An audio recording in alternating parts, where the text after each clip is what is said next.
Nós vamos abrir a palavra do Senhor agora em Marcos, capítulo 14, verso 22 a 26. Esse é o nosso terceiro sermão na Santa Ceia. E esse sermão, ele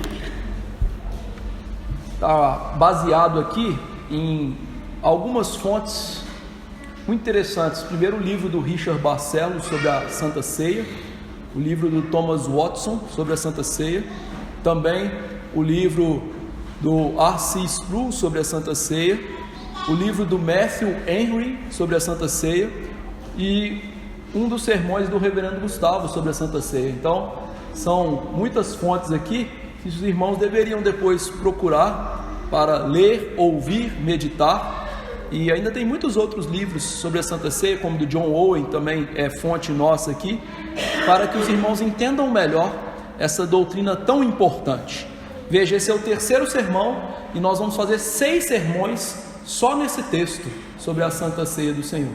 Que Deus nos ajude, e hoje nós vamos ver o significado do pão na ceia do Senhor. Então deixe-me ler novamente esse texto, Marcos 14, 22 a 26, e os irmãos acompanhem com atenção a leitura desse texto. E enquanto comiam, tomou Jesus um pão e, abençoando-o, partiu e lhes deu, dizendo: tomai, isto é o meu corpo. A seguir tomou Jesus um cálice e, tendo dado graças, o deu aos seus discípulos, e todos beberam dele. Então lhes disse: isso é o meu sangue, o sangue da nova aliança, derramado em favor de muitos. Em verdade vos digo que jamais beberei do fruto da videira, até aquele dia em que o hei de beber novo no reino de Deus. Tendo cantado um hino, saíram para o Monte das Oliveiras. Vamos orar?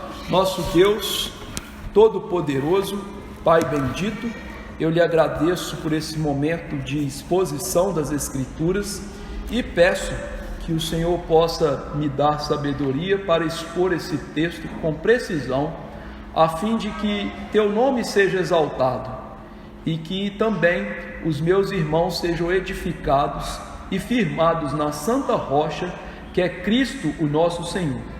Abençoe para que nós aprendamos o significado do pão na Santa Ceia, e que esta Santa Ceia, que estamos meditando sobre ela, a primeira delas, que dá origem a todas as outras que praticamos até a volta gloriosa de Cristo, seja, ó Deus, conhecida por nós, querida por nós, e que estes santos mistérios da palavra sejam desvendados aos nossos olhos pelo Espírito Santo e pelo mesmo Espírito aplicados na nossa vida, a fim de nos alimentarmos espiritualmente do Teu Filho, ó Deus, e que assim possamos dar frutos a 30, 60 e a 100 por um. Que o Senhor nos ajude e que o Senhor, ó Deus, nos fortaleça e que o Senhor também perdoe os nossos pecados. E eu lhe imploro isso, ó Deus, uma vez que os pecados encobrem a luz da Tua graça. Que o Senhor tenha misericórdia de nós nessa noite e que nosso coração esteja todo voltado para o Senhor Jesus Cristo, Rei da Glória, e que nós possamos vê-lo face a face por meio da pregação da palavra e escutar a Tua voz. E que assim, ó Deus, como ovelhas do Senhor, possamos achar nele pastagem verdejante, possamos achar nele descanso, conforto para nossa alma, edificação, admoestação e também exortação, para que nós cresçamos em tudo naquele que é o cabeça do corpo, Jesus, nosso Senhor. Eu peço que Teu Espírito atue em nós, que Teu Espírito mova-se, ó Deus, pela palavra, nos dando inteligência, e que tudo isso, ó Deus, redunde em glória, como eu já lhe implorei. É no nome de Jesus que eu oro. Amém. Queridos irmãos, o que nós já vimos até aqui, no primeiro sermão sobre a Santa Ceia, nós expomos o texto de maneira panorâmica e nós vimos que esta Santa Ceia se deu na noite em que Jesus foi traído, mas que para a contagem dos judeus era o dia em que Jesus ia morrer. Ainda que essa ceia aconteceu na quinta-feira, na nossa contagem, para eles já era sexta-feira, o dia que Jesus ia ser entregue pelos judeus e ia morrer. Tendo isso em vista e levando em consideração que os discípulos iam abandonar Jesus e Pedro trairia Jesus de maneira tão vexatória, Jesus fornece a Santa Ceia como alimento espiritual para os seus discípulos. No segundo sermão, nós vimos que esta Santa Ceia foi o dia em que a igreja do Novo Testamento nasceu. Muitos estudiosos, de maneira equivocada, dizem que a igreja do Senhor no Novo Testamento nasceu no Pentecostes, mas isso não é verdade. A igreja nasceu nesse cenáculo, porque Jesus, ele mesmo disse, naquele momento, ele instaurou a nova aliança que ele ratificou algumas horas depois com o seu sangue que foi vertido na cruz. Jesus estava fazendo aqui uma espécie de cerimônia, tal como foi feito lá no Antigo Testamento, em Êxodo 24, que nós já lemos, em que Deus instaurou a aliança sinaítica e a ratificou com a aspersão do sangue sobre os livros da aliança e sobre o povo. Jesus faz aqui a mesma coisa, ele instaura a nova aliança e ele ratifica essa aliança com sangue vertido na cruz. E nós vimos que essa nova aliança é superior, porque ela está baseada em superiores promessas. Essa aliança de fato traz o perdão de pecados, traz também a transformação da consciência de obras mortas, e essa nova aliança, ela traz consigo a união com Cristo e o Senhor Deus para todo sempre. Foi isso que nós aprendemos até aqui. Hoje então nós vamos meditar sobre o significado do pão na Santa Ceia do Senhor. Então, a nossa ideia aqui gira em torno disso, ou seja, o nosso sermão tem como tema esta ideia: Jesus é o pão da vida, que se fez carne e obedeceu até a morte de cruz para a salvação dos seus eleitos. Então Jesus é o pão da vida, o verbo que se fez carne, obedeceu até a morte de cruz para a salvação dos seus eleitos. Nosso primeiro ponto do sermão então é o que esse pão faz para nós. Ele lembra o evangelho da salvação. O pão, a primeira coisa que ele faz, ele lembra o evangelho da nossa salvação. E meus irmãos, não há nada mais importante para a vida cristã do que aquilo que é simbolizado pelo pão aqui na Santa Ceia, porque o pão e toda a Santa Ceia é uma proclamação visível do Evangelho. O Evangelho é exposto para nós em palavras, mas na Santa Ceia o Evangelho ele é exposto para os nossos sentidos, porque na Santa Ceia, através da palavra da instituição de Cristo, que nós vemos aqui nos evangelhos sinóticos e também em 1 Coríntios 11, a palavra é nos mostrada através dos ouvidos.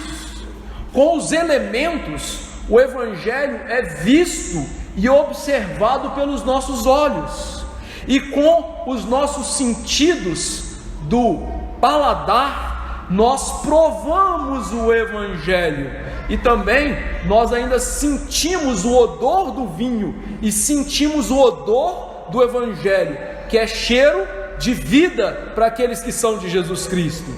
Por isso a Santa Ceia, através do pão e também do vinho, mas hoje sobretudo do pão, é uma proclamação visível daquele que nos salvou. Por isso Jesus nos deu a Santa Ceia como um memorial para a nossa edificação. Porque, queridos irmãos, ainda que sejamos perdoados e mortificados dos nossos pecados, infelizmente ainda resta pecado em nós. E Jesus então nos deu um símbolo que é propício para lembrarmos do evangelho da salvação todas as vezes que nos reunirmos a fim de partir o pão. de lembrar que nós temos pleno acesso ao trono da graça pelo novo e vivo caminho que é aberto pelo sangue de Jesus Cristo. Nós, meus irmãos, porque ainda somos pecadores, somos muito velozes em esquecermos dessas verdades. Nós somos muito velozes em misturar o Evangelho com a nossa moralidade, muito velozes em misturar o Evangelho com as nossas obras, em misturar o Evangelho com os supostos méritos que podemos ter diante de Deus. Somos velozes em macular o Evangelho com a religiosidade humana, como se simplesmente frequentar uma igreja e ser batizado, fazer uma oração a pedido do pastor, isso fosse a nossa salvação. Nós temos a mania de vincular o Evangelho entre muitas religiões que o homem tem inventado, como uma forma de exercícios espirituais, pelos quais nós podemos, por nossa própria capacidade, nos reconciliar com Deus. Nós maculamos o Evangelho na tentativa de ter esperança de obter da parte de Deus uma vida de bênçãos e felicidade material. Isso é religião humana.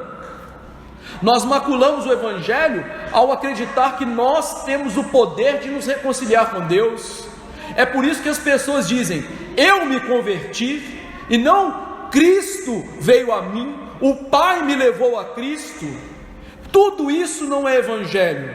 Então Jesus aqui nos dá um símbolo do Evangelho. O Evangelho então não é o que o homem faz, mas no que Deus fez. O Evangelho não é nossa tentativa de nos salvar, mas é a proclamação de um Deus que fez tudo o que era necessário para reconciliar-se com pecadores.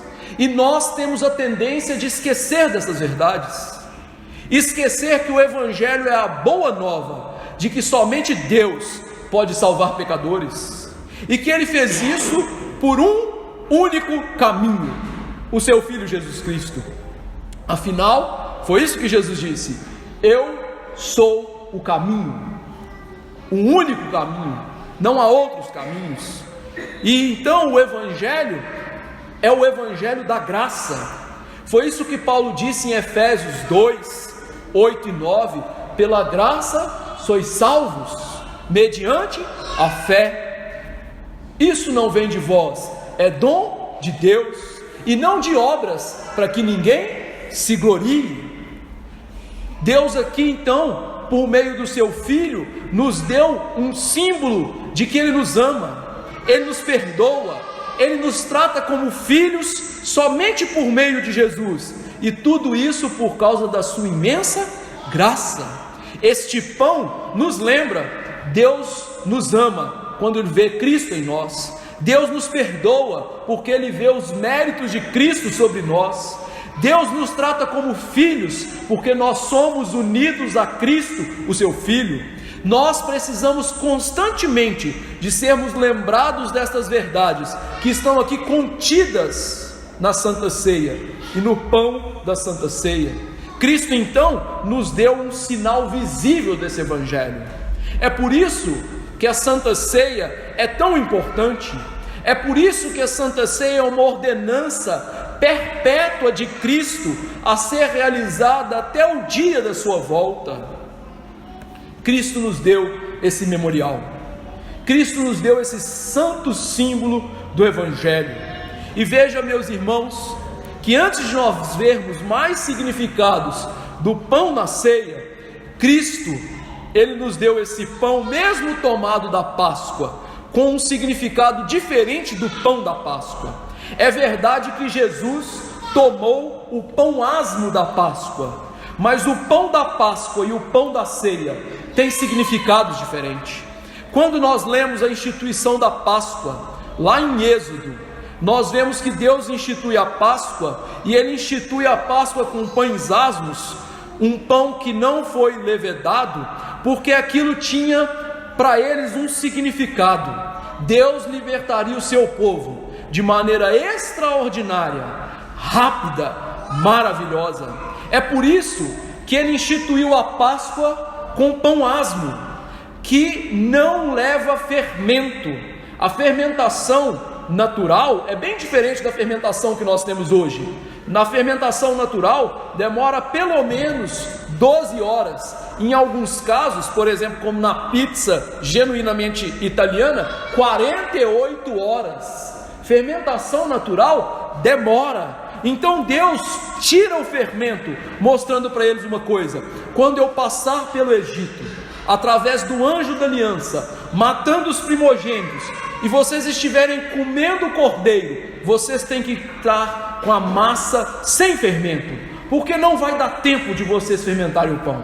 A minha libertação vai ser rápida, instantânea, maravilhosa. Mas o significado do pão na ceia, o primeiro deles, meus irmãos, é totalmente diferente disso. O primeiro significado, então, que é o segundo ponto do nosso sermão, é: Jesus, com o pão da ceia, aponta para a encarnação do Verbo. Quando ele toma o pão e mostra aos seus discípulos, ele está apontando para eles que o Verbo se fez carne. Jesus está apontando para a realidade espiritual lá de Gálatas 4:4. Vindo, porém, a plenitude dos tempos, Deus enviou o seu Filho, nascido de mulher.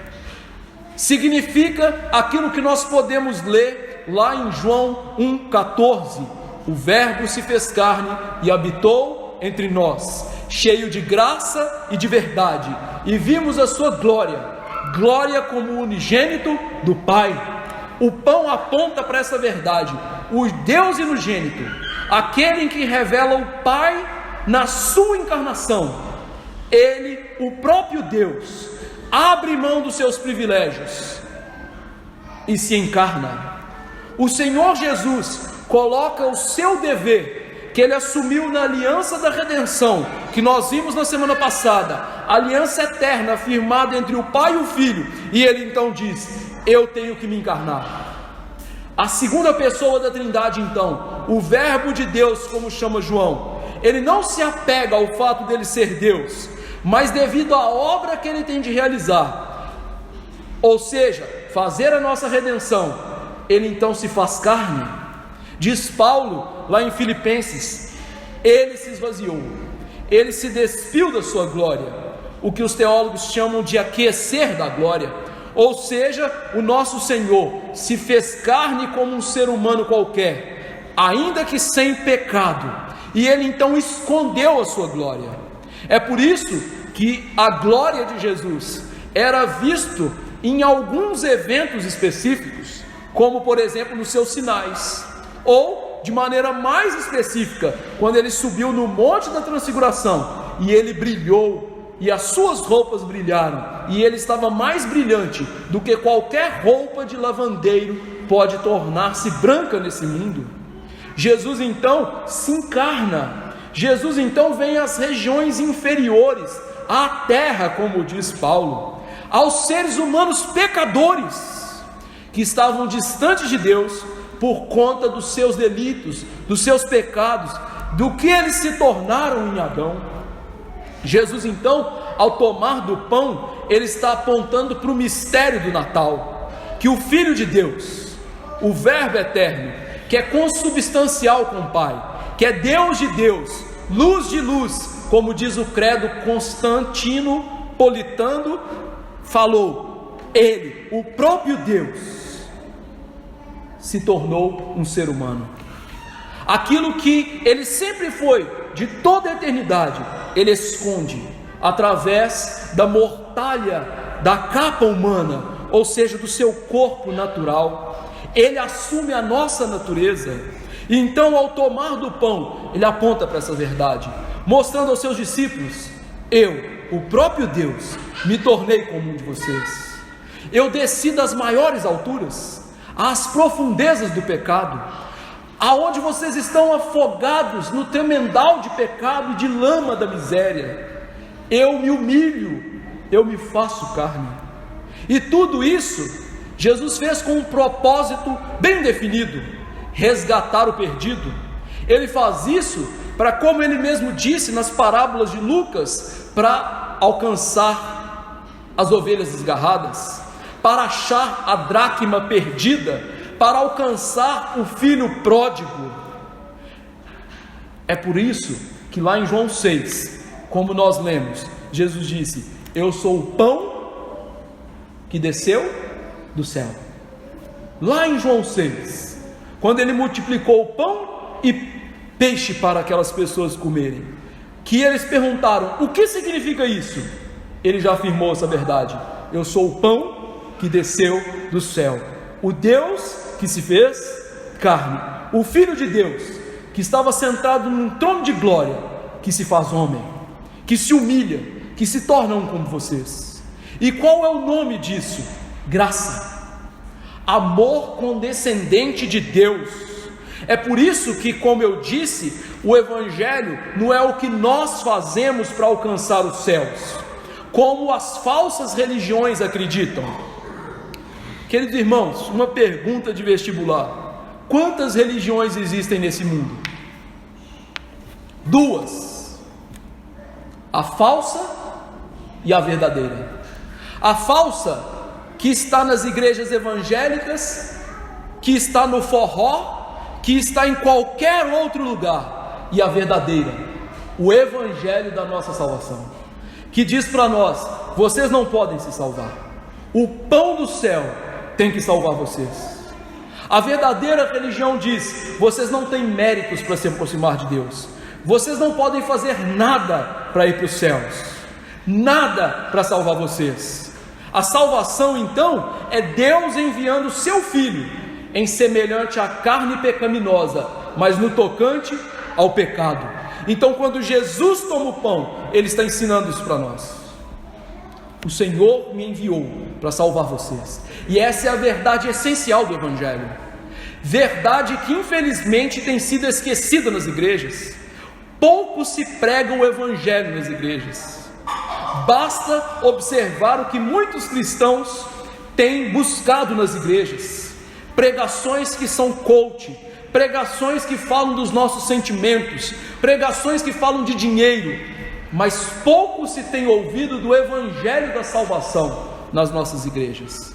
E basta ver o que os cristãos fizeram com o Natal: esvaziaram o mistério da encarnação do Verbo, tornando em superstição, adorando um bonequinho, chamando de menino Jesus. O meu Jesus não é mais um menino, o meu Jesus se tornou homem, morreu como um homem, ressuscitou como um homem, e está à destra do Todo-Poderoso.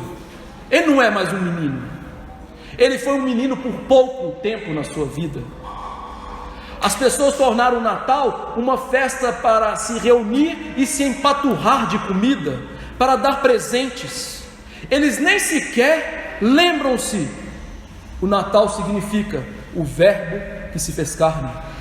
Eles mal se lembram das profecias de Isaías, mostrando o conselheiro maravilhoso, o Pai da eternidade, o príncipe da paz, se tornou carne para nos salvar.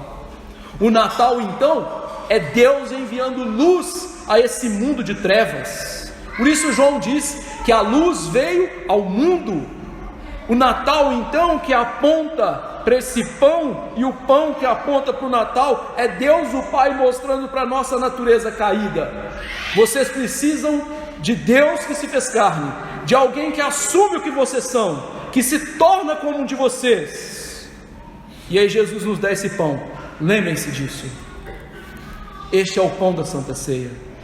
Vocês não podem se achegar a mim, vocês não têm dignidade própria. Vocês se aproximarem de um Deus Todo-Poderoso, vocês vão ser fulminados.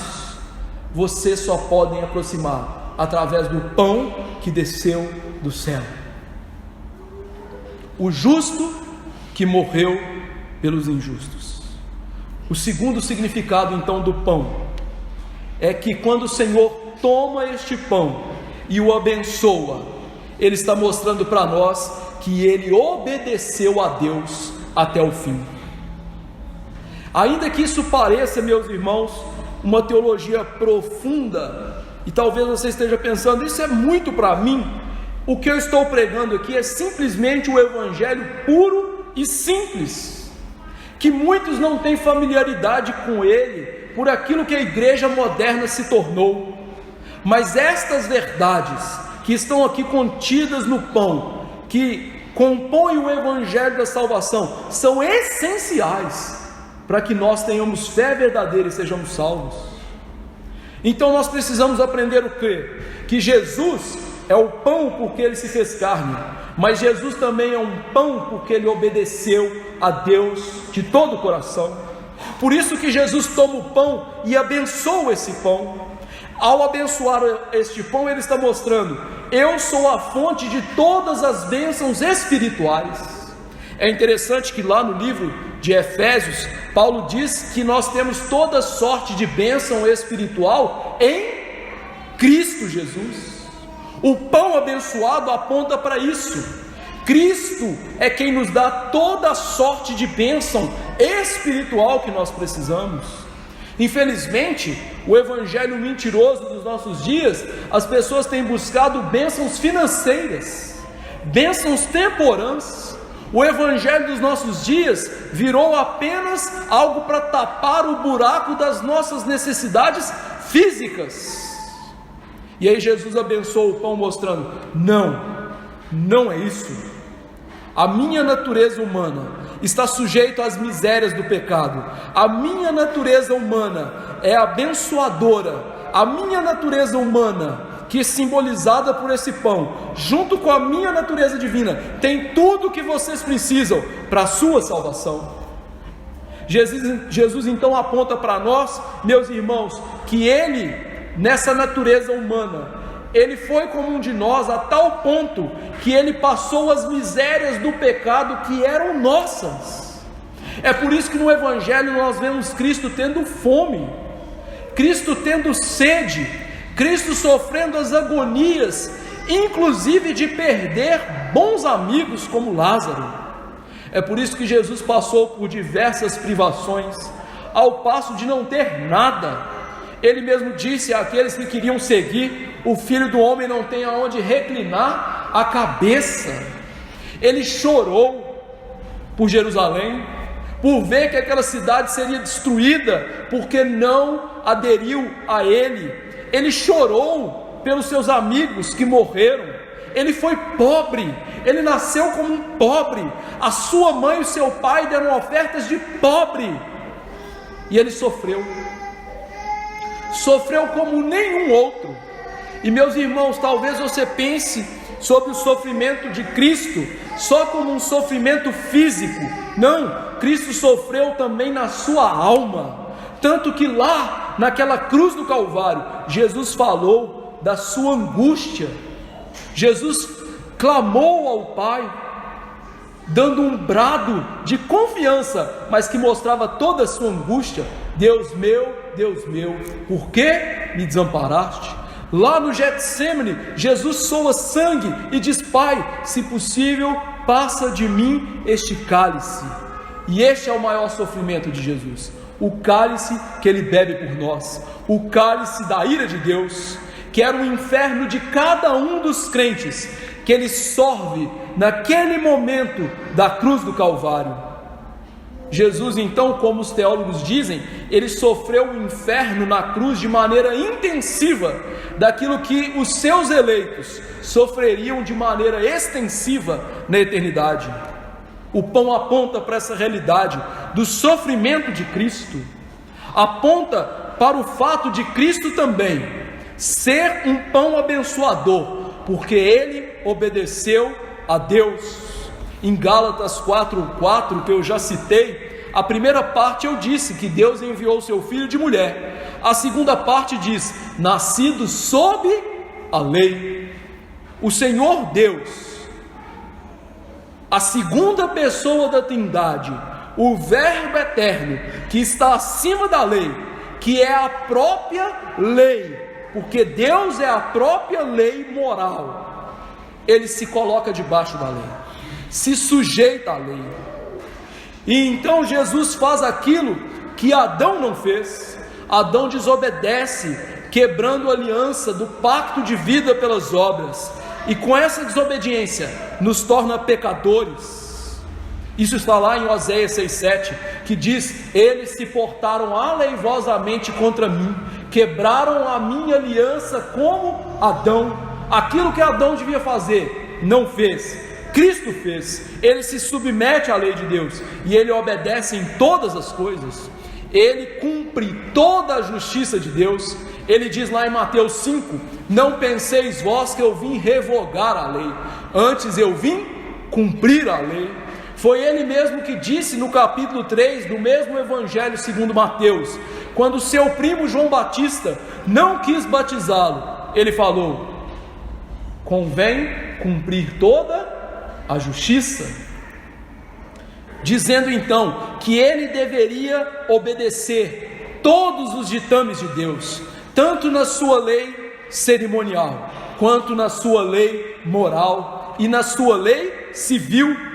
Jesus cumpre toda a justiça, por isso ele foi perfeito em palavras, Jesus foi perfeito em pensamentos, Jesus foi perfeito em obras. Por isso Jesus pode nos ensinar que o verdadeiro e grande mandamento é: amarás o Senhor teu Deus de todo o teu coração, de toda a tua alma, de todo o entendimento e de todas as tuas forças. Foi Ele quem fez isso. Foi Ele quem amou a Deus de todo o entendimento da sua cabecinha. Foi Ele quem amou a Deus com todo o seu coração, se dedicando a Deus. Foi Ele, meus irmãos, que mostrou isso dizendo: a minha comida e minha bebida é fazer a vontade de quem me enviou. Jesus foi o único homem nesse mundo que amou a Deus como o primeiro mandamento exige, mas ele também foi o único homem nesse mundo que amou o próximo como a si mesmo, ao ponto de se entregar para os seus eleitos. Lembre-se, Jesus durante todo o seu ministério foi maltratado, foi injustiçado, ele morreu uma morte vergonhosa de cruz, e mesmo nessa circunstância, lá do alto daquela cruz, ele disse: Pai, perdoa, eles não sabem o que fazem.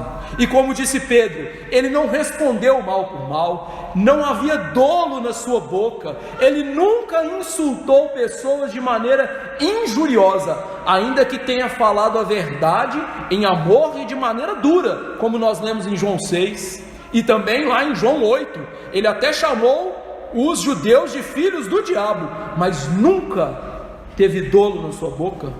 Pelo contrário, ele sempre deu graças. Ele merecia tudo, mas ele dava graças sempre que tomava o pão.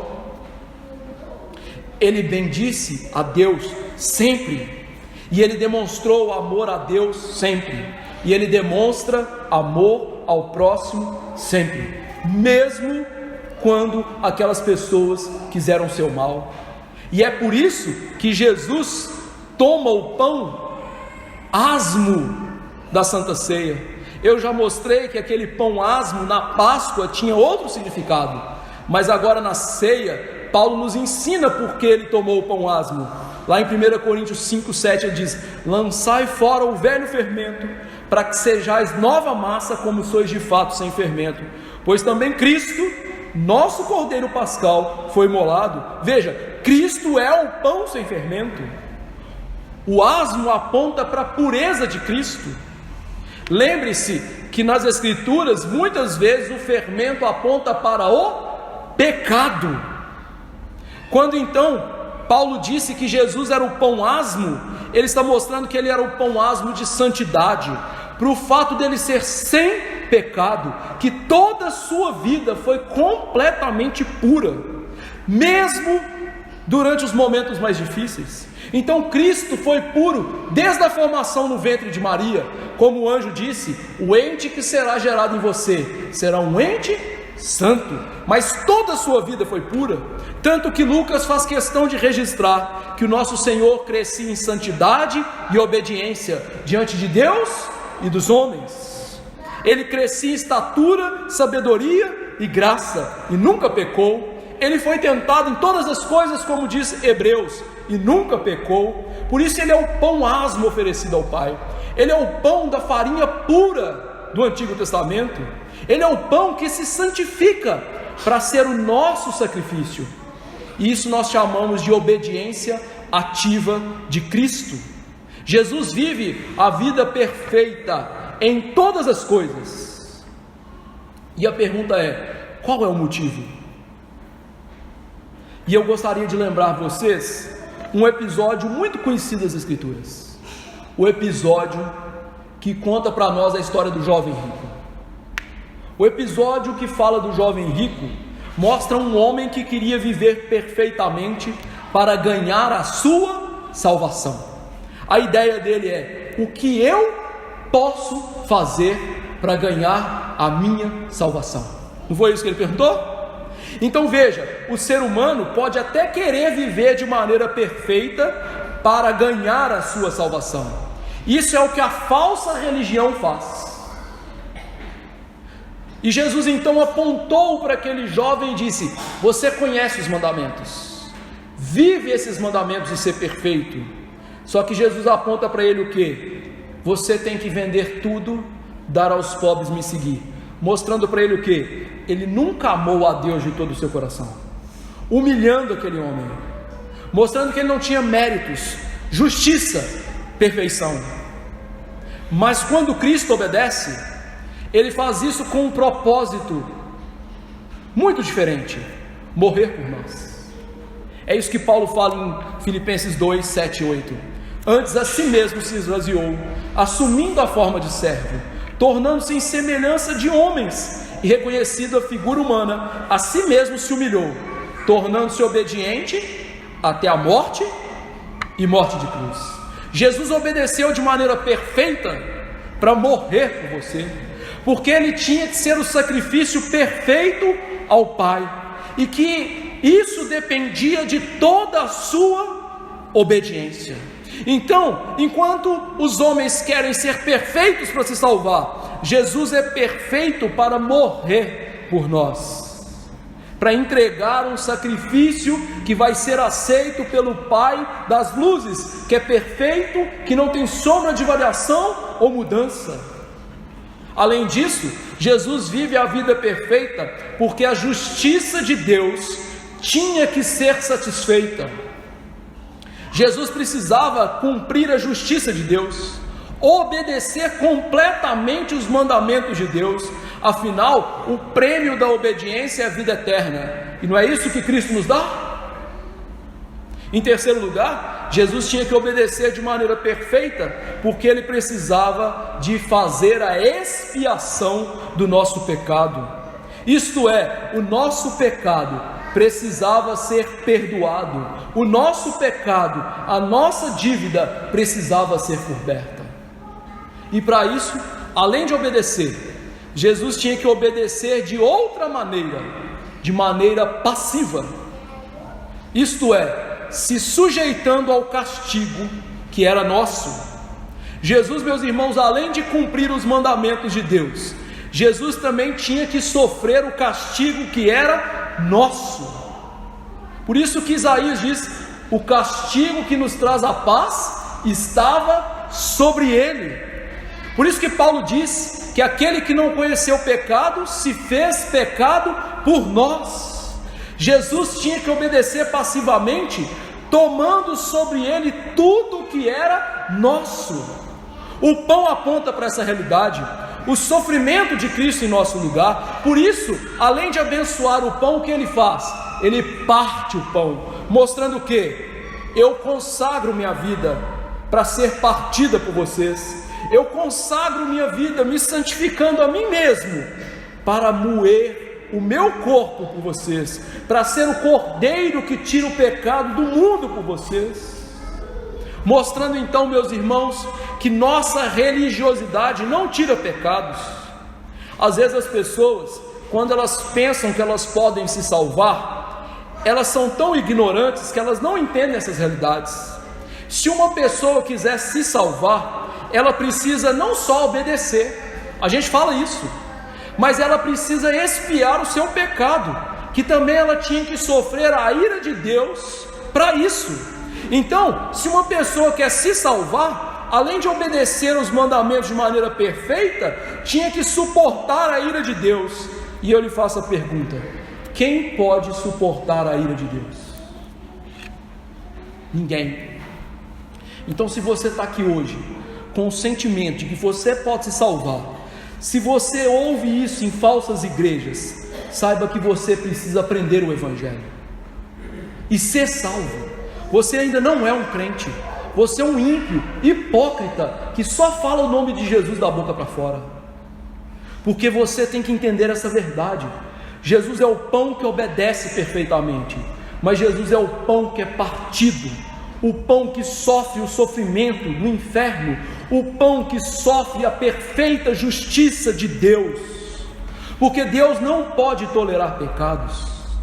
Deus havia deixado os pecados impunes no Antigo Testamento, para então punir pecados no tempo presente, como Paulo disse, sendo ele um justo e justificador de todo aquele que crê. O pão aponta para essa obediência de Cristo pagando o pagamento do pecado. E qual é o pagamento do pecado? Romanos 6,23 diz: o salário do pecado é a morte.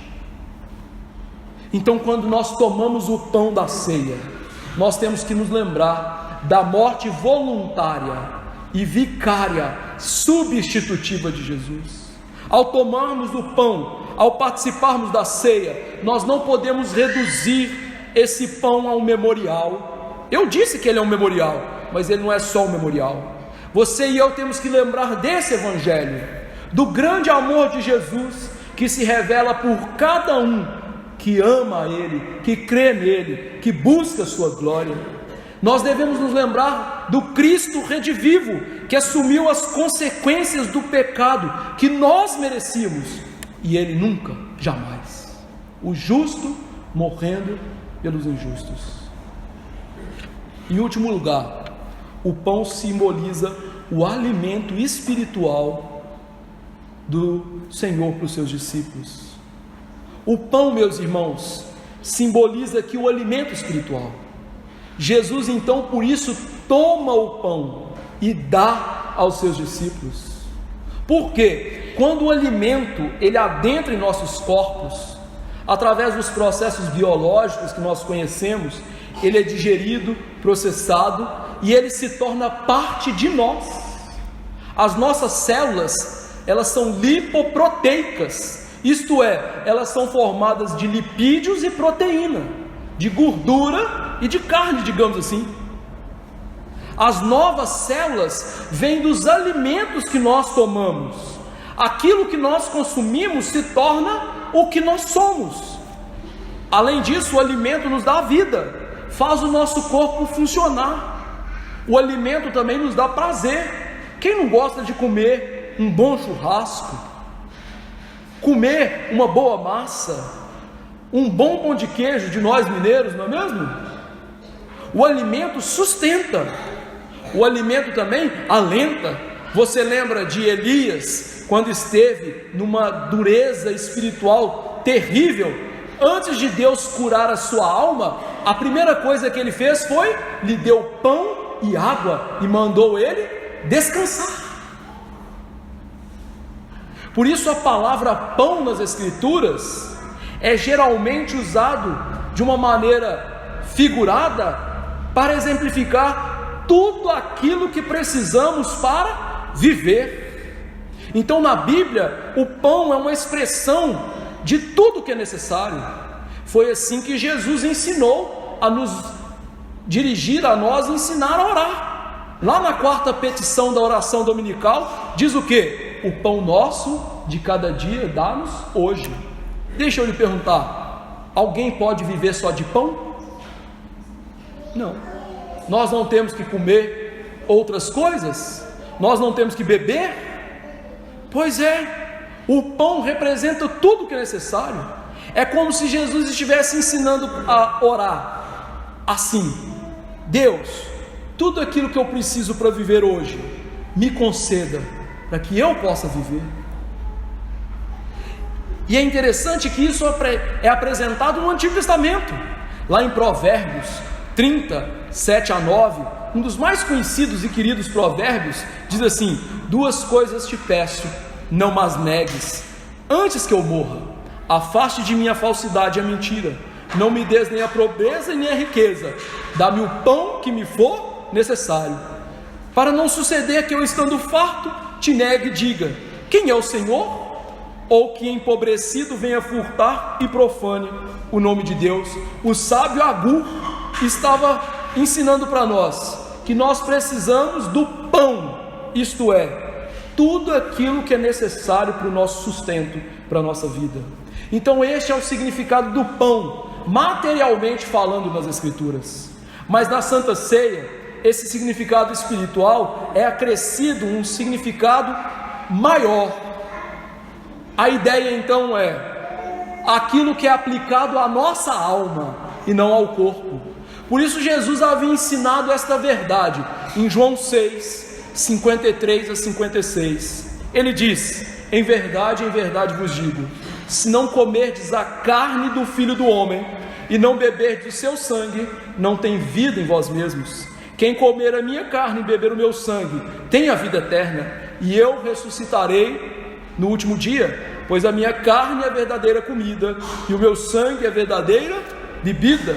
Jesus estava ensinando aqui para eles essa necessidade espiritual que nós temos de sermos alimentados por Ele.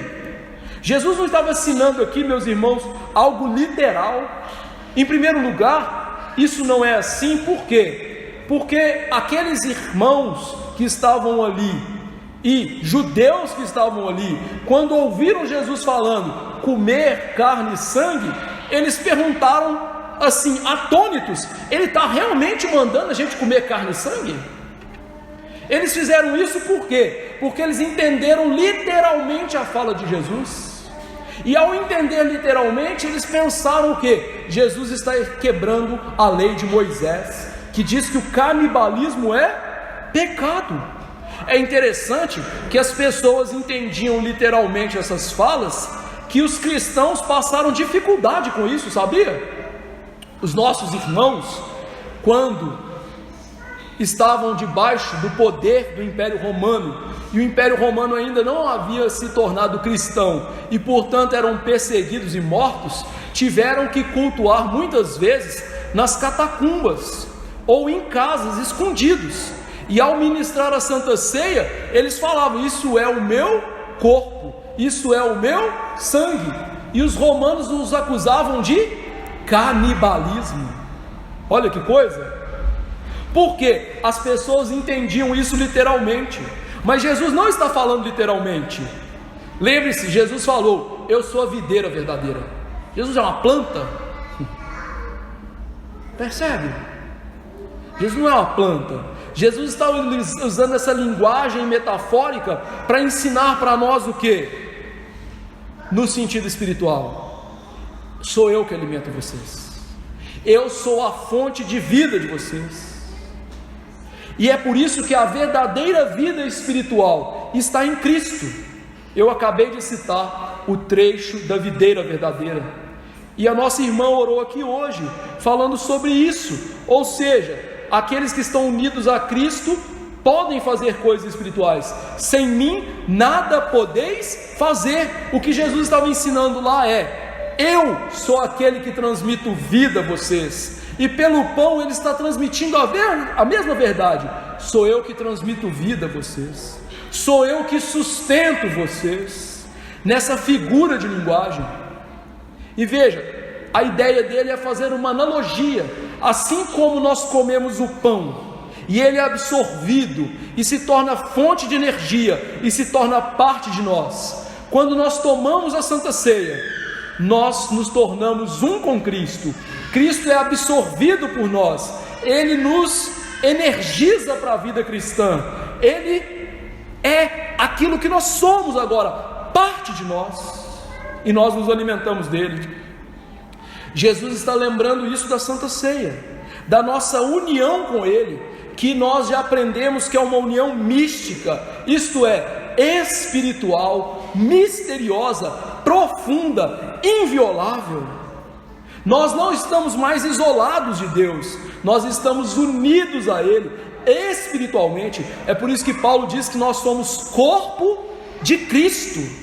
Ao nos alimentarmos então do pão, espiritualmente nós nos alimentamos da ideia de que somos unidos a Cristo.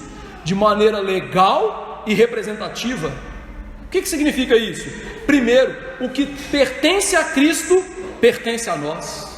É por isso que Cristo chama a sua igreja de sua noiva. Sua noiva. Antigamente, não existia essa ideia de casamento parcial de bens. Isso é coisa moderna, né? Existia comunhão universal de bens. Isso é, tudo que pertence a um cônjuge pertence ao outro. É por isso que nós somos chamados noivo de Cristo. Tudo que pertence a Cristo nos pertence. Sua santidade é nos dada, sua bondade é nos dada, sua alegria é nos dada, sua benignidade é nos dada, sua mansidão é nos dada. Percebe o que eu estou citando? Tudo isso é de Cristo. Os seus méritos são colocados sobre nós. Então Cristo passa tudo para nós, inclusive o direito e o privilégio de sofrer pelo Evangelho, como Paulo mostra em Romanos. Agora o contrário também é verdadeiro. Tudo que é nosso passa para Cristo. Nossa condenação passou para Ele, nossa miséria passou para Ele, a culpa do nosso pecado passou para Ele. Por isso que Cristo morreu como um condenado numa cruz. O pão aponta para isso, essa união representativa. Mas, meus irmãos, aponta para algo mais, a nossa união vital. Isto é, Cristo nos dá vida espiritual. Não há vida espiritual sem Cristo. Não há vigor espiritual sem Cristo. É por isso que não tem como haver salvação sem Cristo. Jesus então se torna um conosco. Meus irmãos, isso é tão profundo que Paulo disse o seguinte, e eu convido você a abrir 1 Coríntios 6, 15 e 17 que eu vou ler. Abra aí, olha como isso é profundo. 1 Coríntios 6, 15 e 17. É uma união tão profunda que veja o que Paulo diz. 1 Coríntios 6, 15 e 17. Não sabeis que os vossos corpos são membros de Cristo? E eu porventura tomaria os membros de Cristo e os faria membros de meretriz? Absolutamente não. Ou não sabeis que o homem que se une à prostituta forma um só corpo com ela? Porque, como se diz, serão os dois uma só carne. Mas aquele que se une ao Senhor é um espírito com Ele. E veja, Paulo continua: fugir da impureza. Qualquer outro pecado que uma pessoa comete é fora do corpo, mas aquele que pratica a imoralidade peca contra o próprio corpo. Acaso não sabeis que o vosso corpo é santuário do Espírito, que está em vós, o qual tendes da parte de Deus, e não sois de vós mesmos, porque fostes comprados por preço? Agora, pois, glorificais a Deus no vosso corpo. Paulo nos mostra que essa união é tão profunda, e nós estamos unidos a Cristo de tal maneira, que o nosso corpo está unido a Cristo, sempre unido a Cristo. Mesmo quando nós morrermos, o nosso corpo virá poeirinha, fizer parte de outras coisas nesse mundo, aquela poeirinha que era parte do nosso corpo está unida a Cristo, não é só a nossa alma. Por isso que Paulo faz essa analogia: vocês vão tomar, lá no verso 15 que nós não lemos, o corpo de Cristo e fazer parte de meretriz? Ou seja, nós estamos unidos tão a Cristo, que quando nós pecamos num pecado sexual, nós fazemos Cristo participar daquele pecado. Claro, não de maneira que ele peque, mas de maneira que aquilo macula, mancha, prejudica o corpo espiritual de Cristo, que é a sua igreja. Por isso ele fala: fujam da impureza. A nossa união com Cristo é tão grande, meus irmãos, que Paulo diz aqui: vocês não são mais de vocês, vocês são de Deus. Vocês são santuário de Deus. Deus vive em vocês. Essa união é tão grande que lá em Romanos 6 Paulo diz: nós morremos com Cristo e ressuscitamos com Cristo. Essa união é tão grande que Paulo diz que nós estamos assentados nas regiões celestiais com Cristo. Ele não falou, vocês vão se assentar. Ele disse, nós já estamos assentados nas regiões celestiais com Cristo. Então este pão aponta para essa verdade maravilhosa. Nós nos tornamos um com Cristo. E ao acontecer isso, nós não somos mais cidadãos desse mundo. Daí Paulo dizer, nós somos cidadãos dos céus. Pensem nas coisas do alto, onde Cristo vive. Vocês não são mais desse mundo. Nós estamos no mundo, mas nós não somos do mundo, porque nós somos de Cristo. E se somos de Cristo, não somos mais do nosso antigo dono. A pergunta é, quem era o nosso antigo dono? Você sabe? Eu convido você, no último texto que nós vamos ler hoje, a abrir Efésios, capítulo 2, verso 1 a 3.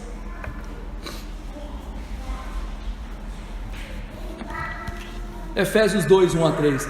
Quem era o antigo dono de todo ser humano? Quem era o nosso pai? Diz assim, ele vos deu vida, estando vós mortos nos delitos e pecados. Nossa união espiritual com Cristo nos dá vida, como eu disse, nos quais andastes outrora, segundo o curso deste mundo, segundo o príncipe da potestade do ar. Quem que é o príncipe da potestade do ar? O diabo. Do espírito que agora atua nos filhos da desobediência, entre os quais também todos nós andamos outrora, segundo as inclinações da carne, fazendo a vontade da carne e dos pensamentos, e eram por natureza filhos da ira, filhos do diabo, como também os demais. Veja uma coisa interessante, Paulo usa o pronome nós, significa que ele se coloca aqui. Paulo nasceu dentro da igreja? Sim, nasceu na igreja do Antigo Testamento. Não existia a igreja do Novo Testamento quando Paulo nasceu, então ele nasceu na igreja. Ele nasceu judeu, de judeu, da tribo de Benjamim, circuncidado ao 8º dia, criado aos pés de Gamaliel, fariseu de fariseus, o jovem mais brilhante dos judeus. E ele diz para nós o que? Ele era filho do diabo, como todos os outros seres humanos. O que nós precisamos para não ser filhos do diabo? Do pão vivo que desceu do céu.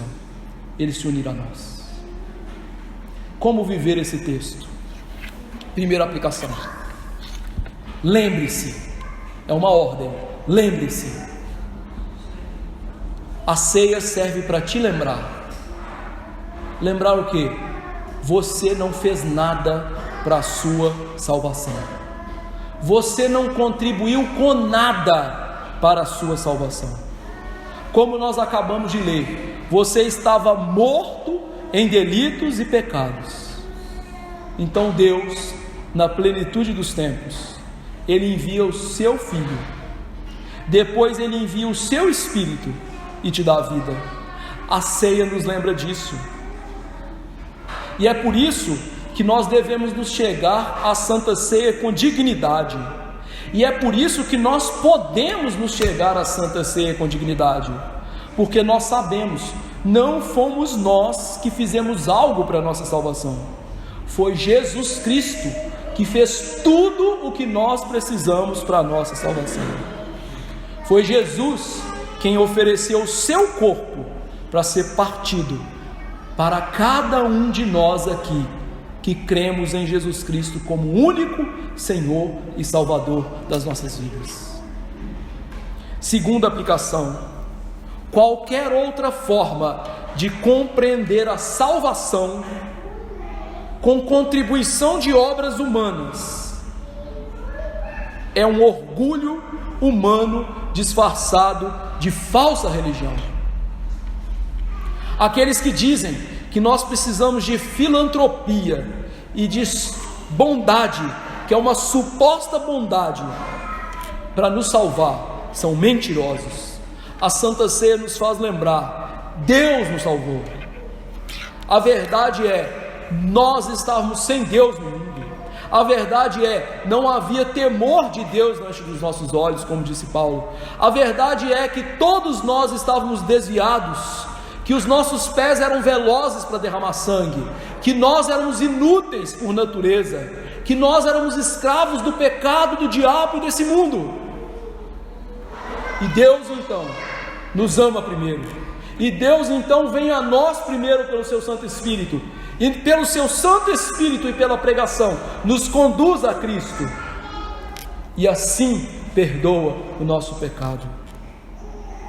Em terceiro lugar, a Santa Ceia nos mostra que o único caminho para Deus é Jesus. O pastor não é um caminho para Deus, Maria não é um caminho para Deus, o Papa, que é chamado de vigário de Cristo, o sumo pontífice ou a ponte suprema entre Deus e o homem, não é caminho. Não existe caminho fora de Cristo. Ele mesmo disse isso. E ele não disse que ele é um caminho, ele disse: eu sou o caminho, a verdade e a vida. É interessante que esse texto, no grego, a ideia é: eu sou o único caminho e não há outro, eu sou a única vida e não há outra, eu sou a única verdade e não há outra. Então, o único caminho é Jesus. Somente Deus, que se fez homem, o Deus unigênito, poderia nos reconciliar com Deus e Pai, que é santo juiz do universo. Nada, ninguém pode nos aproximar de Jesus. A família, a igreja, os homens santos, nada disso nos aproxima de Deus. Só Jesus. É por isso que, em quarto lugar, eu quero fazer uma aplicação em cima de uma prática que nós vemos hoje em muitas igrejas. Já viu aquelas igrejas em que no final do culto é feita uma fila para as pessoas virem ao pastor, para ele abençoar e orar por essas pessoas? Lê de engano, lê de engano. A oração do pastor não é melhor. O pastor não te aproxima de Deus. Isso só é catolicismo apostólico romano, transvestido de evangelicalidade. A oração de uma criança tem o mesmo valor que a sua. A oração do pastor tem o mesmo valor da oração de qualquer um de vocês. Sabe por quê? Por que Deus ouve nossas orações? Porque Jesus ensinou aos seus discípulos: vocês vão orar em meu nome. Deus recebe nossa oração por causa do nome de Jesus. E aí, expandindo isso, por que Deus recebe esse culto aqui hoje? Porque nós cultuamos em nome de Jesus. Por que as boas obras que fazemos, segundo a palavra, elas são aceitas diante de Deus? Porque nós fazemos em Cristo, orientadas por Cristo, pela vitalidade de Cristo em nós. Enfim, o que eu quero dizer com isso é o que Paulo disse: há um só mediador entre Deus e os homens, Cristo Jesus, homem. O único mediador. Nossa salvação, nossa vida espiritual, tudo tem que ser cristocêntrico. Jesus é fundamental. Ele mesmo disse: sem mim nada podeis fazer. Quinta aplicação: se você então é um crente, você não é um seguidor de doutrinas, você é seguidor de uma pessoa. Jesus nunca falou assim: vem e siga as minhas doutrinas. Ele disse: vem e me segue. Embora, meus irmãos, o cristianismo tenha muitas doutrinas, e hoje eu falei de muitas delas, e elas são importantes, mas você não é parte de doutrinas, você é parte de Cristo. Você não é parte de uma religião vazia, você é parte da verdadeira religião, que é Cristo Jesus e suas doutrinas, e é Ele que nos reconecta ao Pai. E para isso nós precisamos ser um com Ele. Se você é um crente, você é corpo de Jesus. Se você é um crente, você é noiva de Jesus. Se você é crente, você é um ramo da verdadeira videira que é Jesus. Se você é um crente, você está unido a Cristo no seu corpo e na sua alma, para todo sempre. Se você é um crente, Cristo mora em você pelo Espírito Santo. Se você é um crente, o seu corpo não é mais seu. Isso vai embora o feminismo cristão.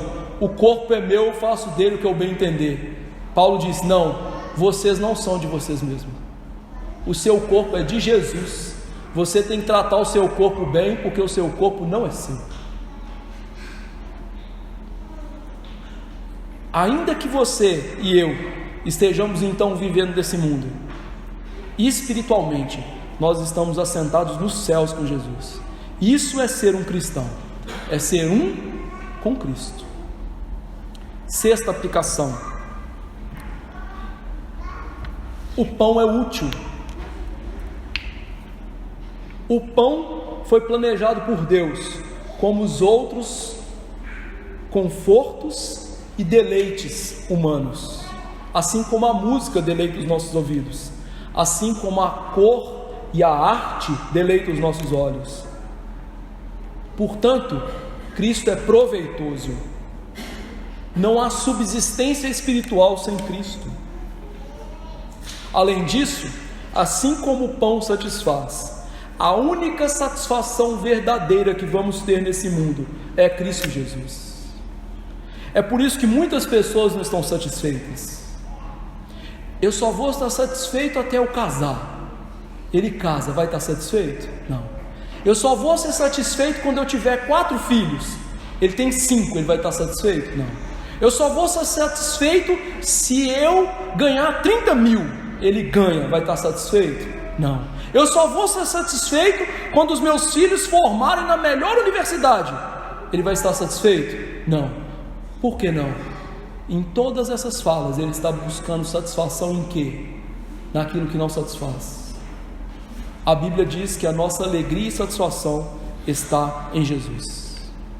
O pão fortalece, mas é Deus quem fortalece o coração do homem. Assim, Cristo é o pão da nossa alma. Cristo é quem nos transmite vigor.